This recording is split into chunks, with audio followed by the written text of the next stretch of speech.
சொந்த வீடு இருக்கு, 50 லட்ச ரூபா கடன் இருக்கும். மாப்பிள்ள MBA படிச்சிருக்கிறாரு, 8 அரியர் இருக்கும். பொண்ணுக்கு 60 பவுன் இருக்கும், எல்லாம் பேங்க்ல இருக்கும்.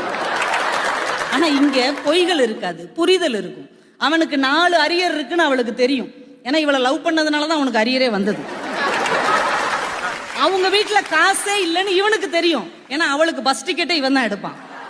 அப்ப 2 பேர் குடும்ப நிலைமை தெரியும், வாழ்க்கை முறை தெரியும். அப்ப எப்படி எதிர்காலத்தை பற்றி திட்டம் போடுவது என்பது இங்கேதான் சிறப்பானதாக இருக்குமே தவிர அங்கே ஒருபோதும் அமையவே அமையாதுங்க. ஐயா, நான் நேரடியா பேச விரும்பல, சுத்தி வளைச்சு பேசுறேன். 18 வயசான ஒரு குடிமகன் ஒரு நாட்டின் பிரதமரையே தேர்ந்தெடுக்க உரிமை இருக்கு. ஒரு மாநிலத்தின் முதலமைச்சரையே அவர்னால தேர்ந்தெடுக்க முடியும். ஆனா தான் கூடவே வாழக்கூடிய வாழ்க்கை துணையை தேர்ந்தெடுக்க உரிமை இருக்கா இல்லையா? இருக்கா இல்லையாங்க?